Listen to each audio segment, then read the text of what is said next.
ఆయన 2 గవర్నమెంట్ బస్సులు ఢీకొని ఆన్ స్పాట్ లో 11 మంది చచ్చిపోయారు. 50 మందికి తీవ్ర గాయాలయ్యాయి. 20 మంది సీరియస్ గా ఉంది. విషయం ఏంటంటే వేగంగా వెళ్తున్న ఆర్టీసీ బస్ కి ఓ మహిళ అడ్డంగా వచ్చింది. ఆమెను తప్పించబోయి ఆపోజిట్ రోడ్ లో వస్తున్న బస్సును గుద్దేశారు. ఆన్ స్పాట్ లో 9 మంది మహిళలు చచ్చిపోయారు. అలాగే ఒక డ్రైవర్, ఒక వ్యక్తి చచ్చిపోయారు. ఎంతో అన్ఎక్స్పెక్టెడ్ ఇది. ఇక్కడ ఒక్కరి ప్రాణం కాపాడబోయి 11 ప్రాణాలు బలైపోయాయి. దీనికి తమిళనాడు గవర్నమెంట్ చనిపోయిన వాళ్ళకి 3 లక్షలు ప్రకటించింది. తీవ్ర గాయాలైన వాళ్ళకి ₹1,00,000, అలాగే చిన్న గాయాలైన వాళ్ళకి 50,000.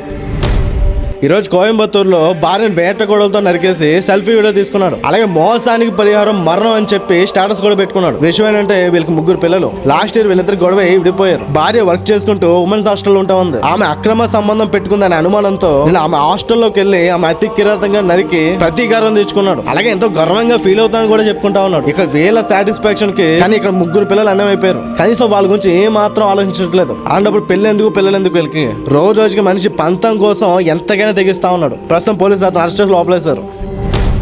ఈ రోజు హర్యానాలో గోల్డ్ మెడల్ బాడీ బిల్డర్ ని ఒక గ్యాంగ్ ట్రాప్ చేసి ఇనపరాట్లో కొట్టి మరీ చంపారు. విషయం అంటే మన భర్త వేధములు గురైన ఒక అమ్మాయికి జిమ్ బిల్డర్ సహాయం చేశాడు. ఆ విషయంలో ఆమె భర్త పగ పెట్టుకుని ఇతను రాత్రి వేళ వెళ్లే సమయంలో ఒక గ్యాంగ్ తో అతనిపై దాడి చేశారు. అతను చచ్చే వరకు కొట్టారు. ఈ రోజులో సహాయం చేయడం కూడా విషయంలో మారిపోతా ఉంది. అండ్ అలాగే ఇలాంటి మ్యారేజ్ విషయంలో సోలోగా అస్సలు ఇన్వాల్వ్ అవ్వకూడదు. మంచి చేసి ప్రాణాలు కోల్పోవడం అంటే ఇదే. ప్రస్తుతం పోలీసులు 10 బృందాలుగా ఏర్పడి వాళ్ళు పట్టుకునే ప్రయత్నం చేస్తున్నారు.